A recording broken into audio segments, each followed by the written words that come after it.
आलम इस्लाम को अहलियान वतन को ईद उल अज़हा की मुबारकबाद। आज ईद का दिन है। तमाम अहलियान इस्लाम कुर्बानी का फरीज़ा अंजाम दे रहे हैं। इस मौके पे हमने सोचा कि कुर्बानी देने वाले पुलिस के एहलकारों को भी सलाम पेश किया जाए। उनके सिपह सालार सिंध में उनके सिपह सालार ग़ुलाम नबी मेमन IG सिंध से भी बातचीत की जाए।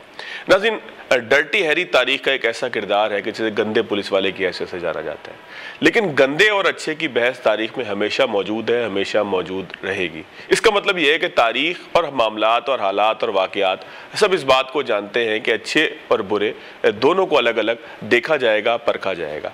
यानी कि जो एक्टिविटी, जो सरगर्मी अच्छी होगी उसको अच्छा कहा जाएगा और जो बुरी होगी उसको बुरा कहा जाएगा। डर्टी हैरी को याद करना भी इस बात का गमाज़ी है कि हम बुरे को याद करते हैं लेकिन अच्छे को भूल जाते हैं। अच्छों की भी बात करनी चाहिए, ऐसे अच्छे लोगों की भी बात करनी चाहिए कि जो ईद की नमाज के मौके पे ईदगाह के बाहर इस इंतज़ार में होते हैं कि कब आप निकलेंगे, कब आपको सलामी पेश की जाएगी और आपकी हिफाजत का फरीज़ा अंजाम दिया जाएगा। मैं बात कर रहा हूँ ऐसे पुलिस एहलकारों की, ऐसे पुलिस के जवानों की कि जो ईद की नमाज सिर्फ आपके लिए कुर्बान करते हैं, आपकी हिफाजत के लिए कुर्बान करते हैं, मादरे वतन की हिफाजत के लिए अपनी जान का नजराना भी पेश करते हैं। जिस तरह से मैंने पहले भी कहा, ईद का मौका है, आप तमाम लोगों को मुबारकबाद। गोश्त ज़रा देखभाल के खाइएगा, इस उम्मीद के साथ कि आपकी सेहत इस ईद पे ठीक रहेगी। हम IG सिंध ग़ुलाम नबी मेमन साहब से बातचीत करते हैं। पुलिस में इस्लाहात की बात भी करेंगे, पुलिस के मामलात की बात भी करेंगे, पुलिस को जदीद तकाज़ों के साथ हम आहंग करने की बात भी करेंगे। और जो मैंने इब्तिदा में कहा, अच्छे और बुरे की बहस, इस पूरी बहस का अहाता भी करेंगे और ये देखने की कोशिश करेंगे कि पुलिस अच्छा काम क्या कर रही है और बुरे काम को किस तरीके से अच्छे काम के ज़रिए गलबा हासिल करके ख़त्म कर रही है। बहुत शुक्रिया ग़ुलाम नबी मेमन साहब आपके वक्त का। सर, बड़ी मसरूफियत थी, ईद का मामला भी था, फिर कुछ सिक्योरिटी के इश्यूज़ भी ऐसे आ गए, जेल का मामला भी हो गया, लेकिन आपने वक्त निकाला। सर, ईद का मौका है, पहले तो मैं आपसे ताज़ियत भी करूँगा, आपकी वालदा का इंतकाल हुआ, अल्लाह ताला उनके दर्जात बुलंद करे। और ज़ाहिर है कि वालदा के बगैर ही आपकी पहली ईद होगी। अल्लाह ताला जो है वो आपको इस काबिल बनाए कि आप अपने जो लोग हैं उनकी खिदमत के ज़रिए उनके इसाल सवाब का जो है वो सबब बन सकें। सर, ईद के मौके पे हम हर साल एक चीज़ ये देखते हैं कि जवान जो है वो ईदगाह के बाहर खड़ा होता है और लोग ईद की नमाज़ पढ़ रहे होते हैं, और अब लोगों ने एक गुडविल जेस्चर ये देना शुरू किया है कि लोग मिलते भी हैं जवान से। तो आप ASP SP, जिस वक्त आप फील्ड पुलिस ऑफिसर थे, तो ज़ाहिर है कि आपने भी ये तमाम ड्यूटियाँ अंजाम दी होंगी उनकी सुपरविज़न की। तो क्या फीलिंग होती है ईद के मौके के ऊपर, लोग नमाज़ अदा कर रहे हैं, आप पुलिस की मोबाइल में बैठे हैं, गाड़ी में बैठे हैं, वायरलेस के ऊपर जो है वो गुफ्तगू हो रही है और एक पुलिस वाला बंदूक पकड़ के बैठा है। बड़े 20, 22, 25 साल से तो हम लोग सिक्योरिटी के मामलात में भी परेशान ही रहे हैं। फीलिंग क्या होती है और जवान को मैसेज क्या देंगे सर ईद का? बिस्मिल्लाहिर्रहमानिर्रहीम। देखें, हर असाइनमेंट की ज़ाहिर है कि उसमें जो भी डिपार्टमेंट हो उसमें उस कंसर्न ऑफिसर को एक रोल दिया जाता है और रिस्पॉन्सिबिलिटीज़ दी जाती हैं कि भाई उनका रोल क्या है, रिस्पॉन्सिबिलिटीज़ क्या है। पुलिस एक महकमा है जिसमें मुख्तलिफ टीएस पे लोग भर्ती होते हैं और फिर उनकी ज़िम्मेदारियाँ, नेचुरली हमारा बेसिक रोल तो सिक्योरिटी प्रोवाइड करना, लॉ एंड ऑर्डर मेंटेन करना, क्राइम को इन्वेस्टिगेट करना, उसमें जो अक्यूज़ हैं उनको गिरफ्तार करना। ये एक ऐसी ड्यूटी है जो राउंड द ईयर चलती है और मतलब इसमें कोई वक्फा नहीं होता। इसी वजह से आपने देखा होगा कि पुलिस डिपार्टमेंट में जितने भी पुलिस ऑफिसर्स हैं वो 8 घंटे से बियॉन्ड ड्यूटी करते हैं। मतलब उनका, बल्कि पुलिस रूल्स में जो लिखा हुआ है कि police officer is on duty for 24 hours. आप कितनी देर ड्यूटी पे होते हैं सर? देखिए, मैं सुबह मॉर्निंग में आता हूँ और ऑलमोस्ट मुझे यहाँ पे रात हो जाती है। जिस तरह रात में एक वाक़या हुआ 12, साढ़े 12 बजे जेल में जो है वो एक सिक्योरिटी ब्रीच हुआ, तो आप उस वक्त किधर थे, किस तरीके से आप रिस्पॉन्ड करते हैं उन तमाम चीज़ों को? देखें, इसमें मतलब IG का अपना रोल होता है। नेचुरली मुझे रिसोर्स मास्टर करने होते हैं और मैंने अपने रिस्पॉन्स मैकेनिज़्म को बेहतर करना होता है। अगर रिस्पॉन्स मैकेनिज़्म हमारा बेहतर ना हो तो नेचुरली फिर सबसे बड़ी क्रिटिसिज्म हमें यही आती है कि भाई पुलिस उस टाइम पे किधर थी। तो अल्हम्दुलिल्लाह इस इंसिडेंट में जो एक ऐसा इंसिडेंट था जो नहीं होना चाहिए था, लेकिन हमारी पुलिस ने फ़ौरन रिस्पॉन्ड किया। SSP एरिया एसएसपी मरीर वाज देयर विदिन 15 मिनट्स, और सो गोज विथ दी और पेट्रोल्स।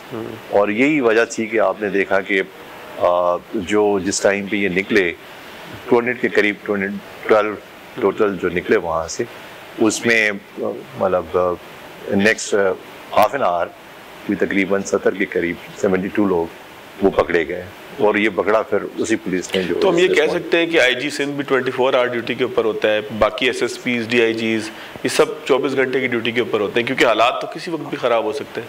देखें, इसमें जो मैंडेट है वो तो कॉन्सेप्ट के हिसाब से ये है कि हम हर टाइम पे ड्यूटी पे होते हैं, लेकिन इंसान है, उसने सोना भी है, उसने अपनी पर्सनल लाइफ में भी मतलब ज़ाहिर है कि उनकी कमिटमेंट्स होती हैं, लेकिन ये कि इसका जो पुलिस के लिए कहा जाता है कि 24 घंटे वो ड्यूटी पे होता है, मुझे किसी भी टाइम पे यू आर ऑन कॉल।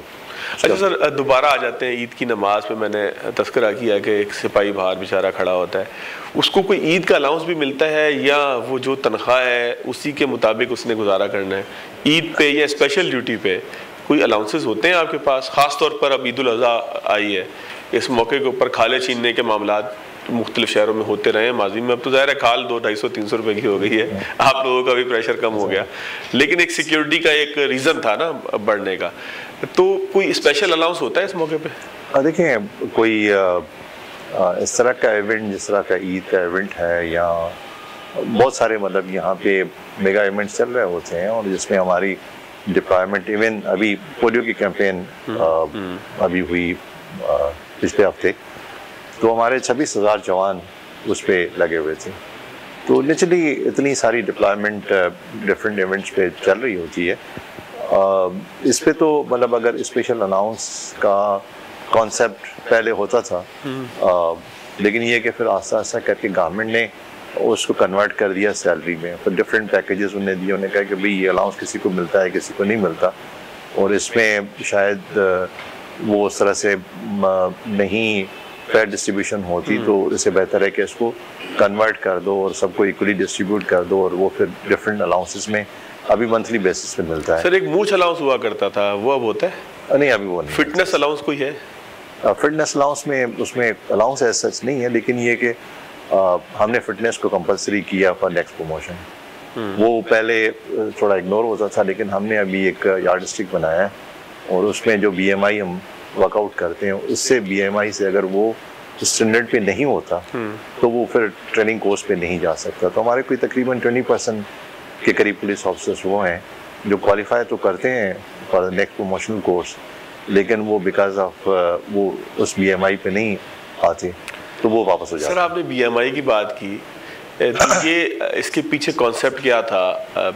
जो सेहत और जो एक फिज़िकल फिटनेस है या एक अपीयरेंस है, उसको ठीक करने के पीछे ये ज़ाहिर है कि सिर्फ सिंध का मसला नहीं है ना, पंजाब का भी है, KPK का भी मसला है, एक ओवरऑल पुलिस फोर्स का या आप कह लें फोर्सेस का मसला है कि जवान को खूबसूरत दिखना चाहिए, चाको चौबंद दिखना चाहिए। तो बेसिक इसके पीछे कॉन्सेप्ट क्या है? क्या उसके पुलिस का जो एक फेस है उसको दुरुस्त करने के लिए फिटनेस आपको दरकार है, या फिटनेस दरकार है कि वो ड्यूटी सही तरीके से अंजाम दे सके?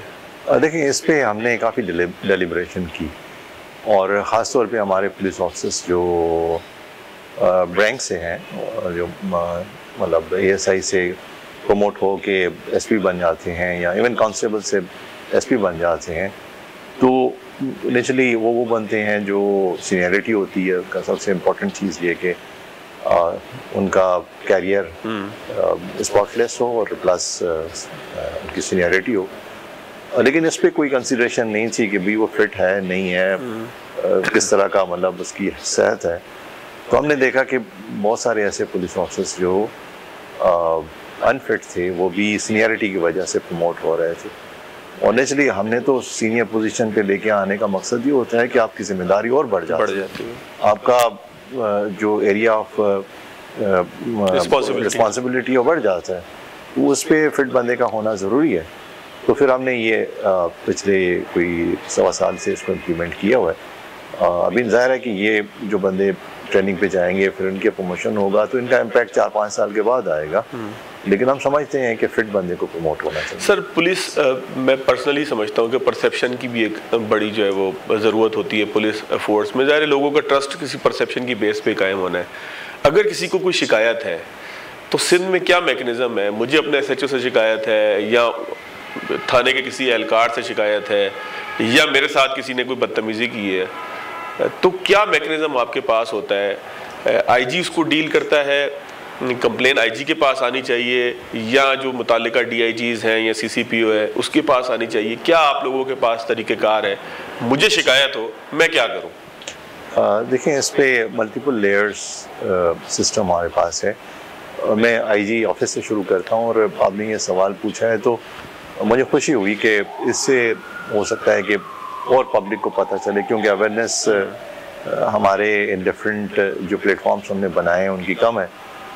हमारा एक यहाँ पे प्लेटफॉर्म है जो ऑपरेट होता है 1715 से। ठीक है। ये 1715 नंबर शॉर्ट कोड हमने इस वजह से रखा हुआ है कि जितनी पब्लिक कंप्लेंट जिसमें FIR की रजिस्ट्रेशन ना हो या पुलिस ऑफिसर के अगेंस्ट कोई कंप्लेंट हो तो वो फिर इस पे मतलब करा सकता है। और इसमें में हमारे पुलिस ऑफिसर जिनका अपना इशू होता है कि भाई मुझे ट्रांसफ़र चाहिए या उसको कोई ऐसा प्रॉब्लम है जो वो उसका अफसर तंग कर रहा है उसे, या मिसाल सैलरी नहीं मिल रही उसको कोई मतलब ऐसी चीज़ है जो मतलब वो IG तक पहुंचाना चाहता है, तो ये टूल हमने 1715। तो क्या मैकेनिज्म सर उसका होता है? एक पुलिस एहलकार ने या एक आम शहरी ने 1715 पे कॉल करनी है?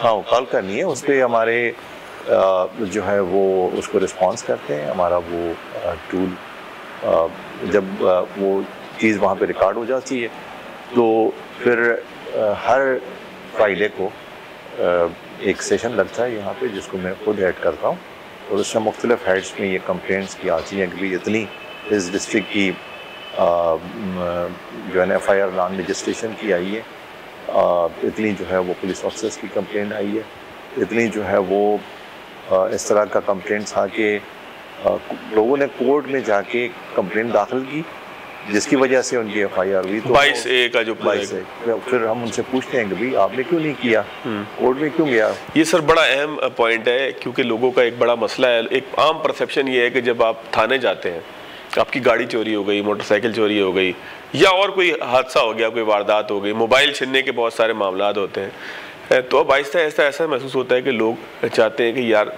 थाना कचहरी से किसी तरीके से बच जाएं, क्योंकि जब हम वहाँ पहुँचेंगे तो थानेदार हत्तुल इम्कान ये कोशिश करेगा कि किसी तरीके से FIR ना हो। ये मेरा एक ऐसा परसेप्शन जिसका मैं तस्करा कर रहा हूँ, ये एक ऐसा परसेप्शन है कि जो आम तौर पर कायम है। ज़रा IG साहब से इस पर पूछेंगे कि सिंध में इस परसेप्शन को तोड़ने के लिए, तब्दील करने के लिए क्या काम हो रहा है।